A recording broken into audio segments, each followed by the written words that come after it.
अनपारी ननद। अंजलि की उम्र लगभग 30 साल हो चुकी थी। वो एक स्कूल में टीचर की जॉब करती थी। अंजलि के घर में उसकी माँ के अलावा उसका छोटा भाई और भाभी भी रहा करते थे। 30 साल की उम्र होने के बाद भी अंजलि की अब तक शादी नहीं हुई थी। इस बात को लेकर अंजलि की माँ रुक्मिणी देवी काफी परेशान रहा करती थी। माँ, मैं स्कूल जा रही हूँ, जरा मेरा टिफिन तो दे दीजिए। अब क्या पूरी जिंदगी मैं तुझे टिफिन बनाकर देती रहूंगी? अरे कुछ सोचा भी अपने बारे में या बस ऐसे ही? क्या माँ, सुबह सुबह फिर वही बातें लेकर बैठ गई। माँ गलत क्या कह रही है अंजलि दीदी? इतनी उम्र हो चुकी है आपकी, माँ कब तक आपकी सेवा करती रहेंगी? भाभी, मैंने माँ को कब कहा कि मेरी सेवा करो? वैसे भी अपना टिफिन मैं खुद तैयार कर लेती हूँ, बस टेबल से उठाकर देने को ही तो कहा था। वैसे अंजलि दीदी, देखा जाए तो टिफिन उठाकर देने की उम्र तो आपकी है। आपका अपना घर परिवार बच्चे होते तो ये जिम्मेदारी आज आप पूरी कर रही होती। एक बात मेरी समझ में नहीं आती, अगर मेरी शादी नहीं हुई तो इसमें मेरी क्या गलती है और तुम सब लोग मेरे पीछे क्यों पड़े रहते हो? अरे कुछ कहना क्या पीछे पड़े रहना होता है? अपने छोटे भाई को देख, तुझसे 3 साल छोटा है लेकिन 2 बच्चे खेल रहे हैं आंगन में। मुझे आप लोगों की कोई बात नहीं सुननी, जा रही हूं मैं। और आप में से किसी को मेरा कोई काम करने की जरूरत नहीं है, मैं खुद संभाल लूंगी। इतना कहकर अंजलि वहां से चली जाती है। शाम को जब अंजलि अपने स्कूल से लौटकर घर वापस आती है तो उसने देखा कि पड़ोस वाली निर्मला चाची वहां पर बैठी हुई थी। क्या बात है अंजलि बिटिया, नौकरी करके वापस आ गई? जी चाची जी, कैसी हैं आप? मैं तो ठीक हूँ बेटा, तुम बताओ शादी के बारे में कुछ सोचा या नहीं? अरे रहने दीजिए ना, इससे तो शादी की बात करना ही बेकार है। कुछ भी कहो तो गुस्सा करती है, बात बात पर आंखें दिखाती है। माँ, आप ऐसा क्यों कह रही हैं? मैंने कब आप पर गुस्सा किया? अरे अंजलि बेटा, तुम्हारी माँ ठीक ही तो कहती है। 30 की होने आई हो, अब तुम्हें भी शादी वादी कर लेनी चाहिए।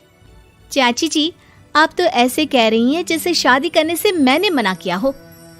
रहने दीजिए निर्मला चाची, हमारी अंजलि दीदी को अभी तक उनकी पसंद का दूल्हा नहीं मिला ना, इसीलिए वो शादी नहीं कर रही। भाभी, ऐसी कोई बात नहीं है। अरे तो फिर क्या बात है? तुम्हारी माँ ने तुम्हारे लिए इतने रिश्ते ढूंढे लेकिन तुम्हें कोई पसंद ही नहीं आता। क्या है ना चाची जी, हमारी ननद रानी नौकरी जो करती है, ऐसे ही थोड़ी ना किसी को पसंद कर लेंगी। अरे भाई, नौकरी का घमंड है तो बात अलग है, कोई और बात हो तो बताओ, कोई रास्ता निकाला जाए। नहीं चाची जी, कोई बात नहीं है, बस मुझे अभी तक अपनी पसंद का कोई मिला नहीं है। सुन लिया आपने, इस लड़की के तो पर निकल आए हैं और इतनी उम्र में अपनी पसंद का कोई मिलेगा भी नहीं इसे। माँ, आप मेरी शादी को लेकर हमेशा मुझे ताने क्यों मारती रहती हैं? अपनी माँ की बातें तो ताने लगती है। ताने हैं? बताओ, मैंने कुछ गलत कहा क्या? देखो, ये सब छोड़ो, मेरी दूर की बुआ का बेटा है, उसकी अभी शादी नहीं हुई है, उम्र होगी कोई 34-35 साल। आप कहें तो बात आगे बढ़ाऊं? अरे हाँ, क्यों नहीं, ये भी कोई पूछने की बात है। अरे जल्दी से लड़के को यहाँ बुला लो। माँ, आप मुझसे पूछे बिना मेरी शादी की बात करने जा रही हैं और मेरी उम्र 30 भी पूरी नहीं हुई है। निर्मला चाची कह रही है कि वो लड़का 35 साल का है। अंजलि दीदी, आपको क्या लगता है इस उम्र में कोई फिल्म का हीरो आएगा आपके लिए? देखिए, अब पसंद और नापसंद की बात तो रहने दीजिए, पसंद करने की उम्र तो आपकी निकल चुकी। अब तो जो भी मिले उसी से शादी कर लीजिए, इसी में भलाई है। तेरी भाभी बिल्कुल ठीक कह रही है।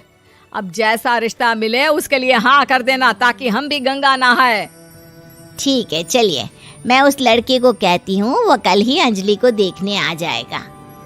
अगले दिन निर्मला चाची के दूर का रिश्तेदार अंजलि को देखने उसके घर आता है। उसका नाम था अजय। अंजलि जी, तो आप नौकरी करती हैं, वो भी स्कूल में? जी हाँ, मैं स्कूल में टीचर हूँ। हमारी बेटी बहुत होशियार है। अरे पढ़ने लिखने में इतनी होशियार है, इसीलिए तो इसकी नौकरी लगी है स्कूल में। हाँ, ठीक है आंटी जी, जरा मुझे भी तो बात करने दीजिए आपकी बेटी से। जी पूछिए ना, क्या पूछना चाहते हैं? अंजलि मैडम, ये तो बताइए कि आपने अभी तक शादी क्यों नहीं की? बस ऐसे ही, कहीं कोई रिश्ता पसंद नहीं आया इसलिए। लेकिन क्या मैं आपसे पूछ सकती हूँ कि आपने शादी क्यों नहीं की? अंजलि, क्या कर रही हो तुम? लड़कियों को इस तरह की बातें नहीं शोभा देती। रहने दीजिए आंटी जी, आपकी बेटी काफ़ी पढ़ी लिखी है, मैं उनके सवाल का जवाब दे ही देता हूँ। वो क्या है ना, मुझे भी अभी तक अपनी पसंद की कोई लड़की नहीं मिली। अच्छा अच्छा, कोई बात नहीं। वैसे आपकी तनख्वाह कितनी है? कितना कमा लेती हैं महीने का? जी यही कोई 25,000 महीने। बस 25,000? इतने से क्या होता है? इतने से तो आजकल घर भी नहीं चलता। आपके कहने का क्या मतलब है? अरे मैं तो ये सोचकर आया था कि नौकरी वाली लड़की है, आराम से 40,000 कमाती होगी। माफ कीजिएगा, आपका और मेरा रिश्ता नहीं हो सकता। जी कोई बात नहीं, मुझे भी आपके साथ शादी करने में कोई इंटरेस्ट नहीं है। अंजलि, किस तरह की बात कर रही हो? घर आए रिश्ते को ठुकरा रही हो तुम। दीदी, अब इस उम्र में आपको इतनी अकड़ नहीं दिखानी चाहिए। अच्छा खासा रिश्ता हाथ से निकल गया, कहीं ऐसा ना हो कि जिंदगी भर कुंवारी ही रह जाओ आप। कुछ दिन और ऐसे ही निकल जाते हैं और अंजलि की शादी कभी नहीं होती। अंजलि के परिवार वाले बिंदास उसे ताने मारते रहते हैं, लेकिन अंजलि एक बड़ी नौकरी की तैयारी करती है और उसमें सिलेक्ट होने के बाद अंजलि को एक बहुत बड़ी नौकरी मिल जाती है। अब तो दीदी के नखरे और भी ज्यादा बढ़ जाएंगे भाई। अब तो इतनी बड़ी नौकरी जो लगी है, अब इनकी शादी होने से रही। माँ, मुझे नौकरी के लिए दूसरे शहर जाना पड़ेगा। आप जानती हैं ये बहुत बड़ी जॉब है और इसमें पैसे भी बहुत ज्यादा मिलेंगे। अच्छा, कितने पैसे मिलेंगे बेटा? माँ, मुझे हर महीने 90,000 सैलरी मिलेगी। क्या? अरे वाह वाह, ये तो बहुत अच्छी बात है। लेकिन फायदा क्या? कितने भी पैसे मिले, शादी तो हुई नहीं ना तुम्हारी।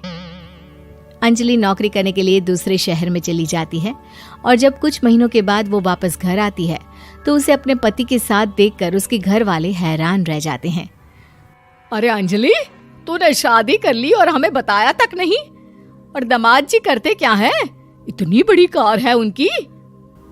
माँ, मैं आपको सब कुछ बताना चाहती थी, लेकिन आप सबके ताने सुनकर बहुत दुखी हो गई थी और इसलिए मैंने अपनी पसंद से शादी कर ली। मेरे पति मेरे साथ ही ऑफिस में नौकरी करते हैं और बहुत बड़े अफसर हैं। और एक बात बताऊं माँ, आज मैं बहुत खुश हूँ।